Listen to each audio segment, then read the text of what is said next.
Okay, no, it was me. I thought this was turned on. It wasn't. It's me. Great, so nobody in the online class has heard my apologies, so, okay, we'll just go. But anyway, gentlemen, can you give me any phrase that strikes more fear in your heart than when your wife says, we need to talk? Gentlemen, have you ever tried it the other way? Where you go to your wife and say, we need to talk. And she goes, no, we don't. And you're like, oh, okay. And just go. No, men are like, okay, I just want everybody happy. I just want everybody happy. Let's keep going. How would you like to live in a world without Islamofascism, since you were talking about they were there in Jerusalem? Where you didn't have to worry about Iran having nuclear weapons. Where there's no conflict in the Middle East. That would be nice. So who do we blame for that? Presidents Clinton, Bush, Obama, Trump, or Biden? When Gretchen and I first got married in 1990, Clinton had just been elected, and she goes, well, he's got 4 years.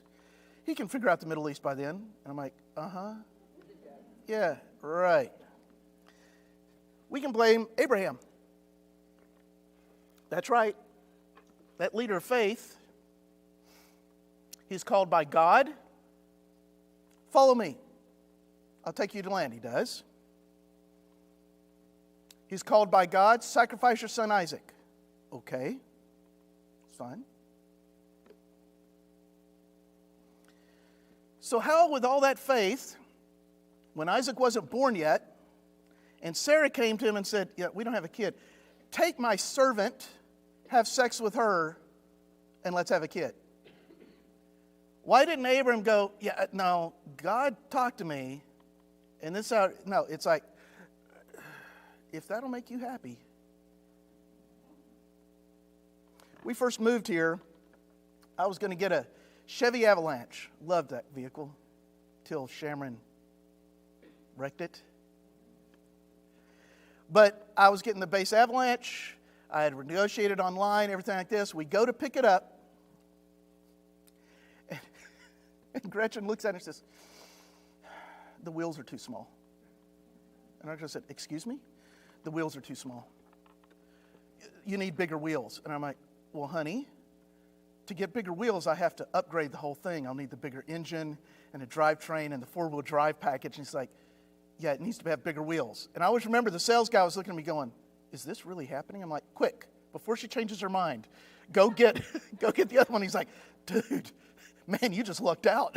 I was like, this is great. But I was like, if it'll make you happy, I'll get the one with the bigger engine and the four-wheel drive to make you happy, okay? So here's Abram. He has been told by God, this is how it's going to work. And his wife goes, no, I don't think we just need to take this in our own hands. Have sex with my maidservant, have a kid.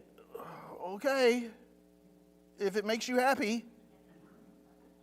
And it's because of that we are still dealing with the situation in the Middle East. That. It's not presidential politics, it's not this, it's that. Proverbs states that it's better to live in the corner of a rooftop than with a contentious woman. I'm not saying Sarah was contentious, but I'm just saying Abram just wanted peace. Okay? He did not live up to his duties as spiritual leader, and because of that, we still have the continuing battle between Ishmael and Isaac. And we hadn't been able to work it out, and it's only been several millennia. Men cannot avoid the fact that Adam and Abraham failed in their responsibilities.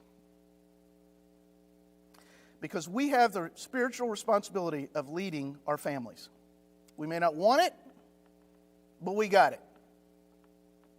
We will stand before God one day and give an account of it. It doesn't matter that you say, oh, well, I don't want it. I don't want to take that responsibility. Too bad, you've got it. Okay? It's going to happen. Yes, sir. I've noticed in the typical wedding vow, the woman vows to love, honor, encourage, and obey until death do us part. Now, The man vows to love, honor, encourage, and support. Does it include the You're just getting me in all sorts of trouble here. For those of you online, have stated that in traditional marriage vows, the wife says to love, honor, and obey her husband. The husband does not say that in report. We'll get to that in a minute. Okay? But you're correct. You're correct. How many of you in your wedding vows promise to love, honor, and obey? You're brilliant. Okay? Submission is not considered a virtue. I married Gretchen 5 days after she finished residency. Okay? As my buddies they took me for my birthday on July 4th. We got married on July 7th. As they said, we're going to celebrate your independence and then you're going to give it up. You can ask her, but the thing that was most shocking to her fellow residents in medical school was when they asked her, are you going to give traditional vows and say you will love, honor, and obey? She said, yeah. And the response was, but you're a doctor. And she's like, yeah. Okay. That's what they were most shocked about. Not that we'd only been dating a couple months. No. Well, I was talking about before we got engaged. Clarification. Whatever you want, dear. Okay. Submission's a biggie. What sent Jesus to the cross?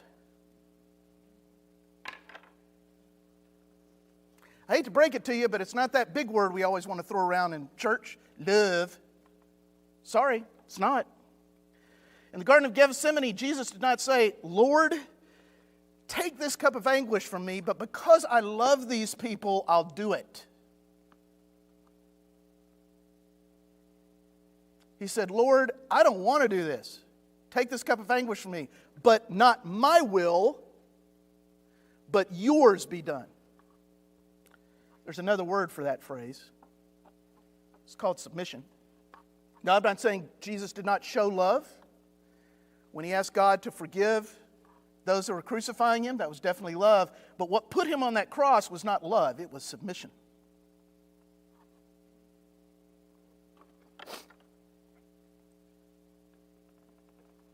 And that's not how we like to portray it in our culture, but it's the truth. Submission trumps love. Because in our culture, how do we define love? Take a look at every Disney movie. Right? She meets the prince, they fall happily ever and after in love, because love is a feeling. It's an emotion. Love is a choice, ladies and gentlemen. I've been teaching this class for 24 years, so I know most of you have been married for that length of time and longer. Let me ask you a simple question.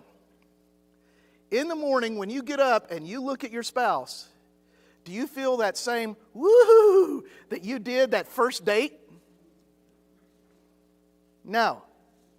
You're looking at them going, wait, all the movies I ever saw, when the person wakes up in the other minute, the woman, her hair's always perfectly fixed. She's got makeup on, even though she's been asleep all night. I never knew how that worked, but, wait a minute. I'm not seeing that. What's going on? And, of course, our brides are looking at us going, what happened to the six-pack? I have a cooler now. Okay? So if love is based on a feeling and emotion, none of us should be married. But love is a choice. It is a choice. Jesus submitted to God's will. So what is God's will now? Luckily, we don't have to guess because God told us pretty clearly. He has made known to us the mystery of His will, according to His kind intention, which He purposed in Him with a view to administration suitable to the fullness of all times. That is, the summing up of all things in Christ, things in heaven and things on earth. In other words, God's will is everything comes back to Christ. This was the plan from the beginning. In the beginning was the Word, and the Word was God, and the Word was with God. This has been the plan from the get-go. Do nothing out of selfish ambition or vain conceit. Oh, we got to stop right there. Because if this were applied today, we would basically have to get rid of 99% of Facebook, Instagram. I'm not even going to go into the others because I don't even know what they are, all right? But the bottom line is, how much of the stuff that is placed online is about selfish ambition or vain conceit?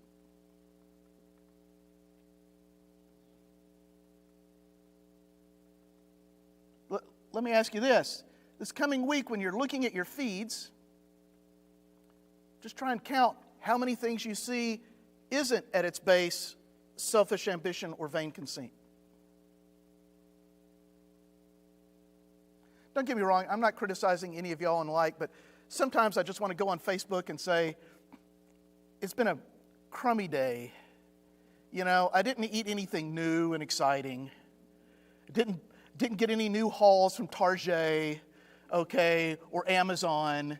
You know, I didn't get a promotion at work. I haven't gone on some luxurious new vacation. We haven't added this to the house and all this stuff. Because I see this stuff and I'm like, you know, I'm happy for you, but I don't care that you added this to your house or that you got this great deal or all this. It's like, I don't care, all right?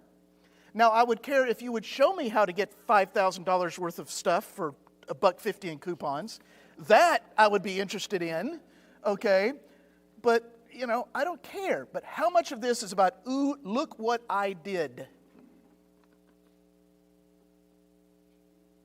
But do nothing out of selfish ambition or vain conceit, but in humility consider others better than yourselves. Each of you should look not only to your own interest, but also to the interest of others. Your attitude should be the same as that of Christ Jesus, who being very nature God, did not consider equality with God something to be grasped. I don't think it is possible for us as human beings to understand that statement right there. Who being in very nature God, did not consider equality with God something to be grasped. I don't think it's possible for us to do that in so many different levels, but I think one of the reasons is because we're Americans, right? And as we'll get into in other lessons, we're Americans. So the government is by us, for us, etc. For the people, by the people, etc. So we feel the urge, desire, and we have the right to criticize whoever just got elected. Criticize who didn't get elected.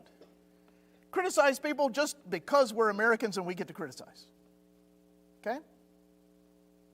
And yet this is Jesus who was God, and yet he didn't consider equality something. Because, boy, if it's one thing we Americans know, it's our rights. I have the right to criticize. I have the right to be upset. I have the right to this. I have the right to that. I have the right to that. I cannot tell you the last time I heard anybody say, we have the responsibility to X.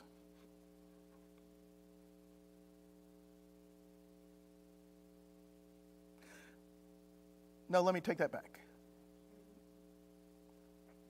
Did you see the astronauts just came back on SpaceX? Barry Wilmore, the captain of that. Butch Wilmore is what it goes by. But Butch Wilmore, the captain of the SpaceX capsule, he and I went to high school and college together. Okay? And they were interviewing him at NASA, and he got a request about what was it, you know, you were supposed to be up there for 2 days, you were up for more than 9 months. You know, on one hand, he got a great deal to be able to tell his wife, I'm going to be late. You know. But he is a trustee at Tennessee Tech, where I did my undergraduate. He went to all the trustees' meetings remotely. He called in, this type of thing. But they would ask him, you know, here's all your training, et cetera. And he's a very open, straightforward guy.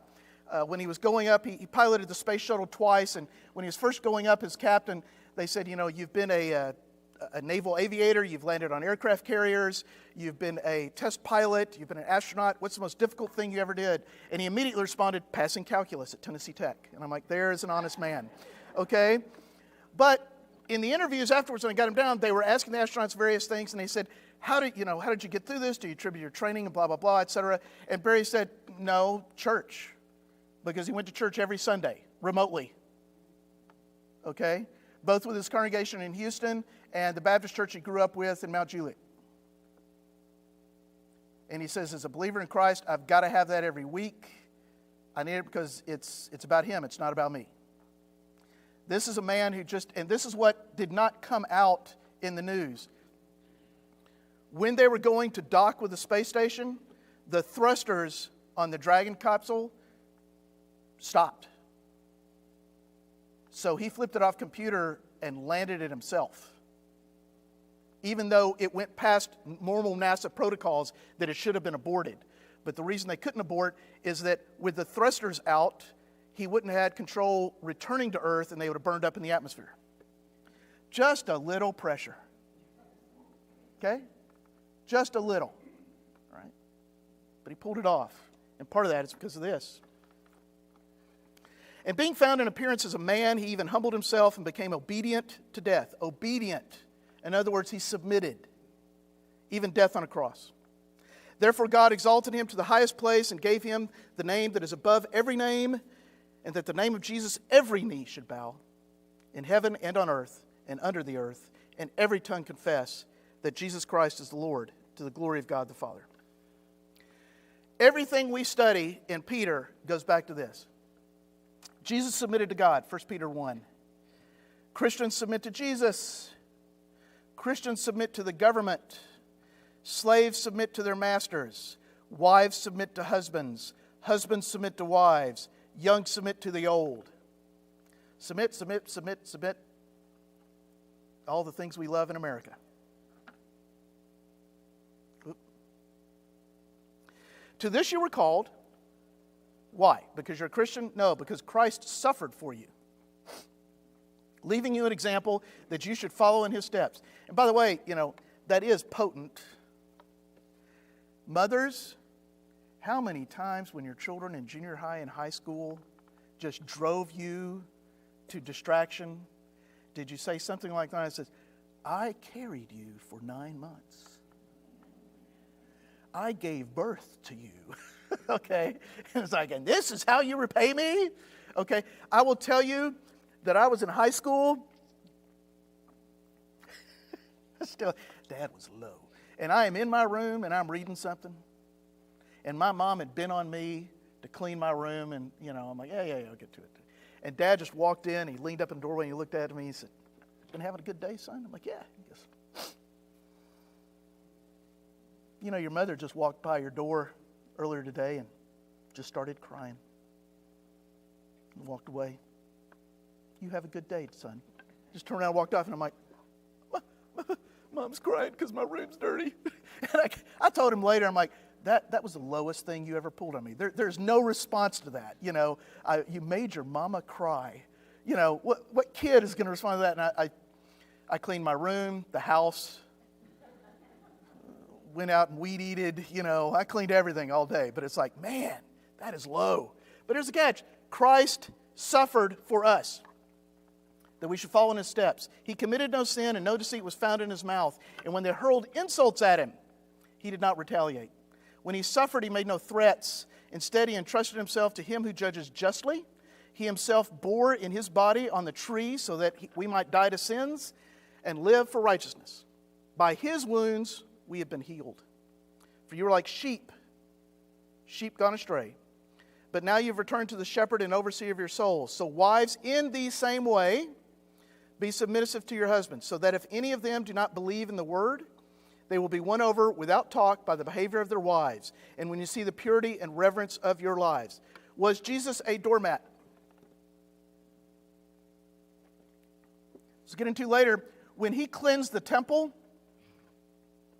the people who did not stand up to him were the temple guards, who were there in full armor with shields and spears and swords.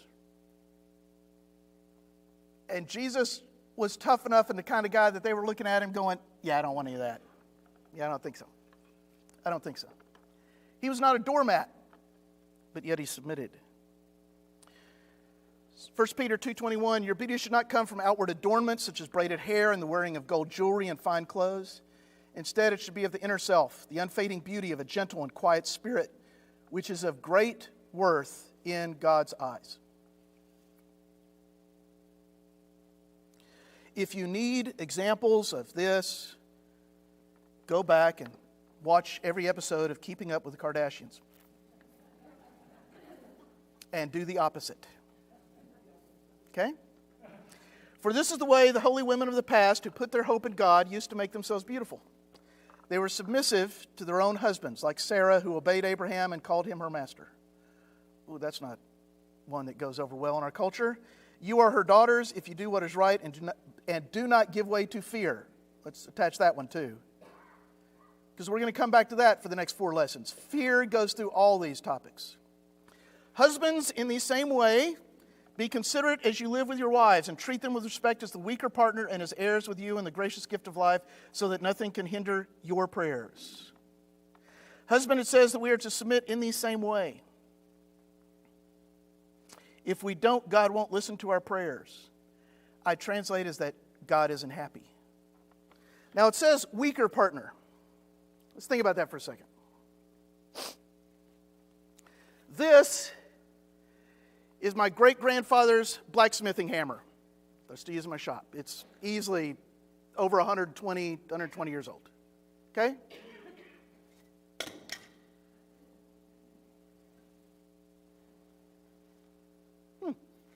Kept a licking, took a licking, kept on ticking.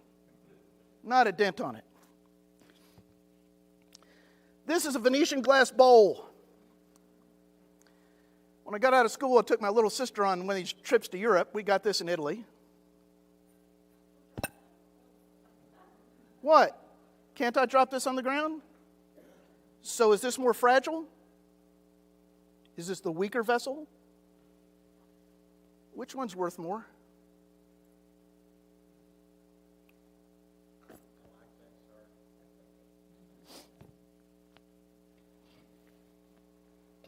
This particular verse has been thrown around for a lot of the wrong reasons. Oh, women are weaker. There's a lot of different ways to translate that particular word, but let's put this in scientific aspects. You put men and women in a drought, overall women will last longer than men. You put them in a starvation situation, overall women will last longer than men. If you want to talk about who's tougher in terms of the physical realities of life, it's women. They've got to give birth, all this stuff. I mean, so science is saying in that, it is. Do men have more upper body strength? I mean, yes, absolutely. Okay? But if this guy's dating my daughter, why do I want him standing on the outside and my daughter on the inside if they're walking by the side of the road? Because if there's a car, it better kill him first before it gets to her. Because I don't care how great a guy is, she's more valuable. All right? She's more valuable. Gentlemen, God required that men should provide the spiritual leadership because, to be perfectly honest, if He didn't, we wouldn't do it.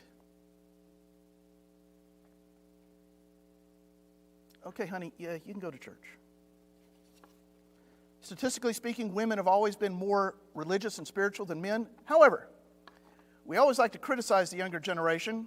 I'd like to say something positive. Statistically, this past year, something happened that hasn't happened before in America. For the younger generation, young men are just as likely, if not slightly more, to be involved in religion than young women for the first time since Barna started gathering data. So remember that the next time you want to cut loose on the youngest generation. Okay? At least the gentlemen seem to be getting their act together. Now if they'll just put down the video games and get outside and get, Men, with leadership comes responsibility. Every one of us have seen the Marvel movies. Spider-Man is one of the most revered comic book figures. And to quote Spider-Man's greatest line, with great strength comes great responsibility. I was about to say, don't screw me up on this, With great strength comes great responsibility. Y'all had me scared there for a moment because last week I made a comment to my undergraduate class, had a Star Wars comment, and they just looked at me. And I'm like, oh, and I asked, over half of my undergraduates have never seen a Star Trek or Star Wars movie. You high school teachers, I hold you responsible. I mean, I don't know what you're having them watch on, teacher day, when we, bring in the videos and all this stuff, but it's not good stuff. I mean, they need to be watching Star Wars and Star Trek. I mean, I don't know. You're sending them to me. They have not been educated, okay? But yeah, I was wondering there for a minute. I'm like, if y'all tell me y'all have never seen a Spider-Man movie, I'm just going to roll over and die here, okay? Your wife's spiritual life is your responsibility. And remember that responsibility does not equate to privilege. Responsibility is not privilege. Oh, because I'm the head of the family, I get to do this. Responsibility refers to judgment. You're the one that's responsible. Adam was the one called upon what Eve had done. We're the ones who will be held. Jesus said, the first shall be last, and the last shall be first. Women, verse says that Sarah obeyed Abraham and called him master. Modern women don't like that, just like Gretchen's friends in the medical program she was in, could not believe that she would actually admit to love, honor, and obey. Even godly women may not like to deal with that because they think, great, what happens if I disagree with him and he won't listen to reason? Well, let me ask you, is your husband also your Christian brother? Not a trick question. Yes. If your brother sins against you, go and with him fought just between the two of you. If he listens to you, you've won your brother over. But if he will not listen, take one or two others so that every matter may be established by the testimony of 2 or 3 witnesses. There's a way for this. Nowhere in Scripture did it say, wives, just shut up and take it. No. Never said that anywhere. Okay? And especially coming from the culture I come from, any of you see the movie My Big Fat Greek Wedding? It's the last movie my mother saw before Alzheimer's kicked in. But there's a line there where the daughter's talking to the mother and the aunt, and she's like, I want to study this, but Dad, he won't let me do it. He will say he is the head of the family. And the mother says, that's right. The man is the head, but the woman is the neck. And the neck moves the head any way it wants. Okay?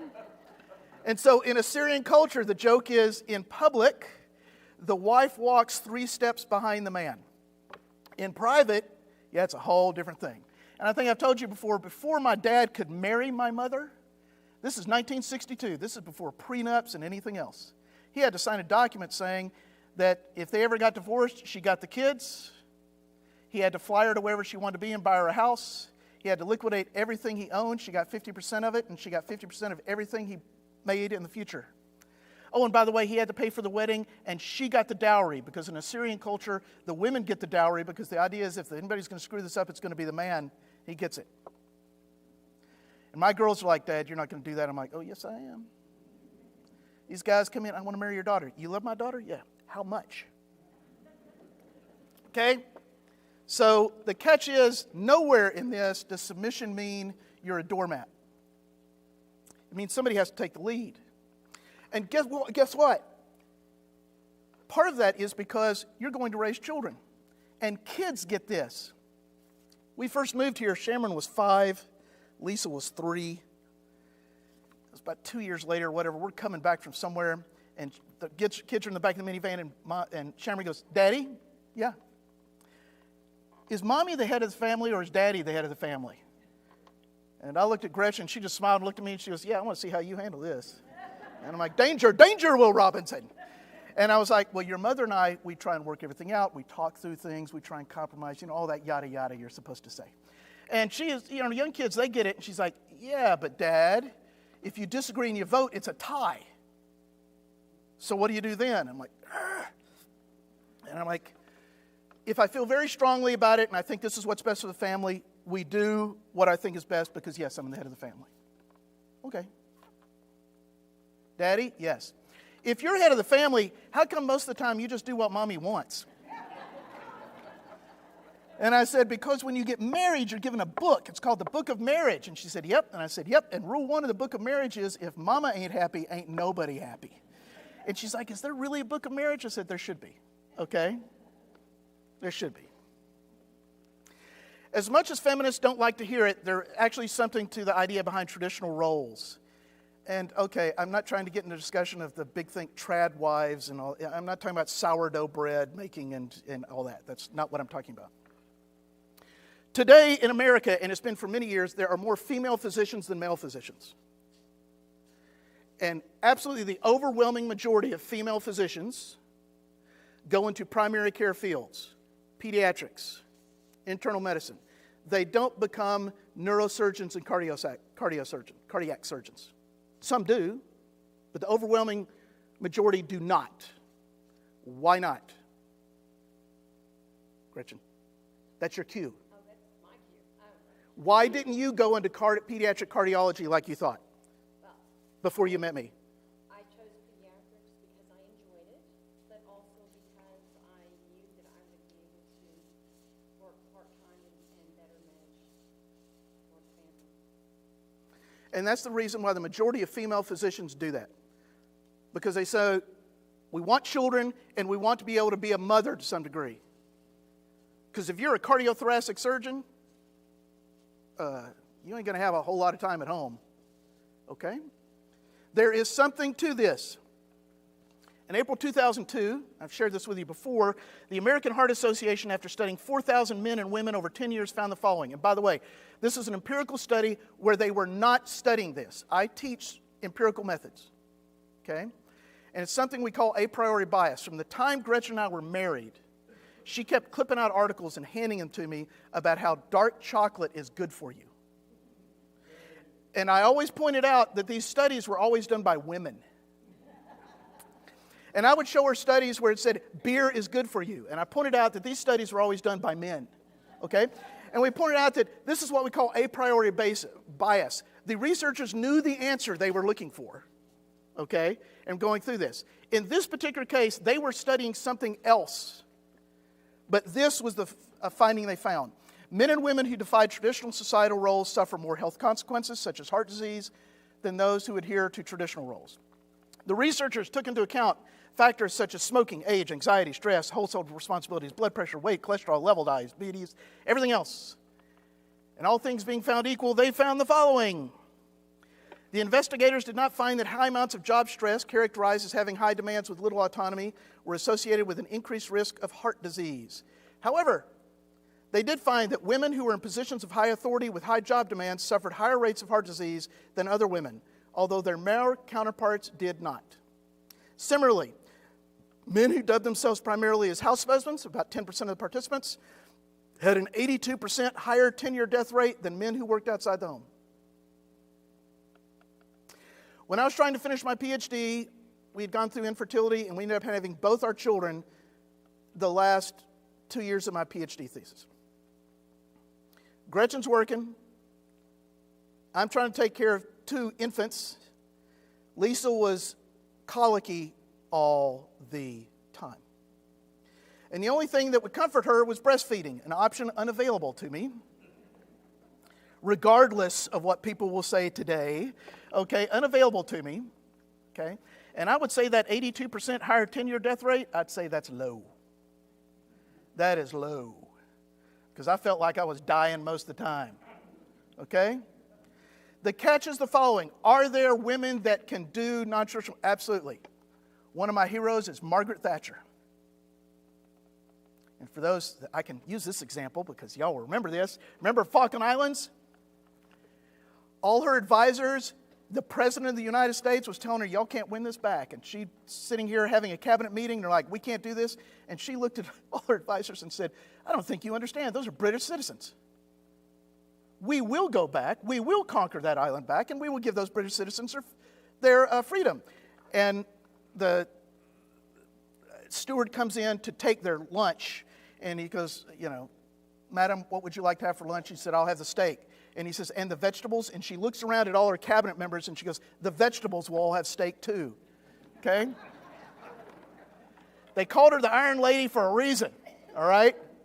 I love her. All right? However, statistically speaking, men, as a general rule, can handle the stress better for the long term in competitive situations than women can.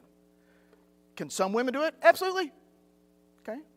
So I'm trying to say there's not trad wife or etc., but there are roles that genetically we tend to be predisposed for. Ephesians 5:22. Wives, submit to your husbands as to the Lord, for the husband is the head of the wife, as Christ is the head of the church, his body, of which he is the Savior. Now, as the church submits to Christ, so also wives should submit to their husbands. Note, it doesn't say, wives, love your husbands. Ladies, I do this as part of my business classes. Been doing this for three decades in 3 different continents. Let me ask you a simple question. What would you prefer, to be loved or respected?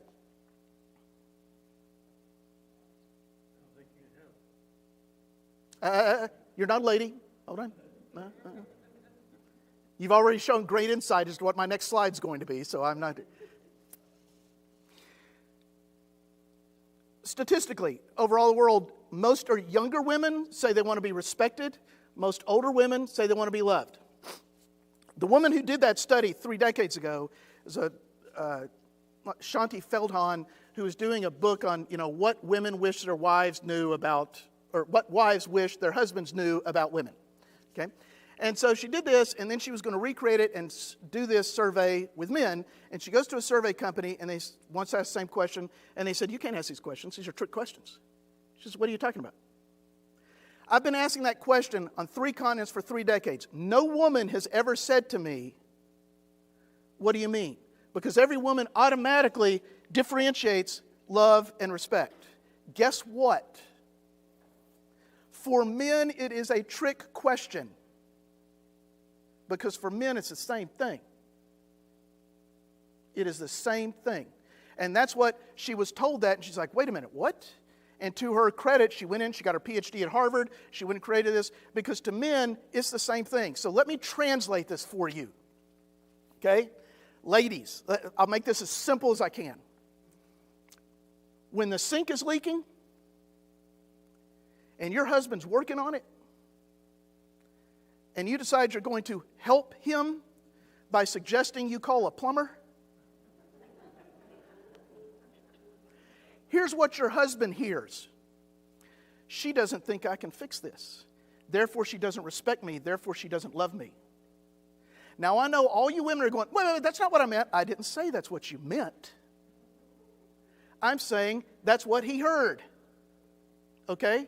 Just like when, ladies, you ask, do you know what today is? And your husband goes, ah! And you're like, if you love me, you should know.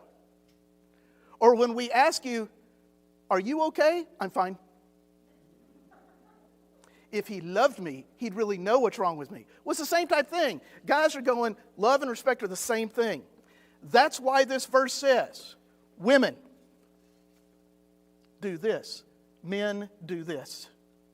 Women want to be loved. Men want to be respected. It's just a context of how we translate things.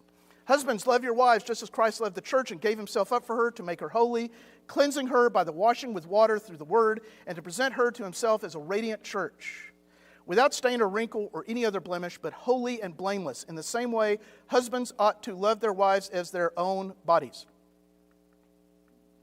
Note,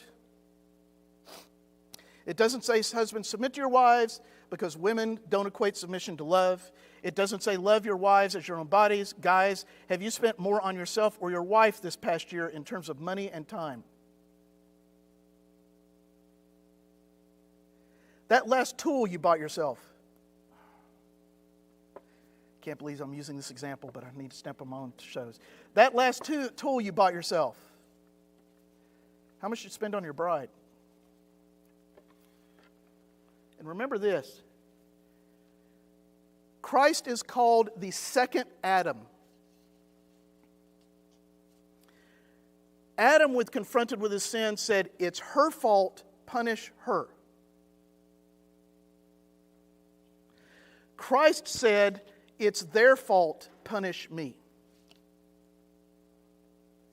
So, gentlemen, you want authority? Christ gave it to you. That's the authority. Whoops.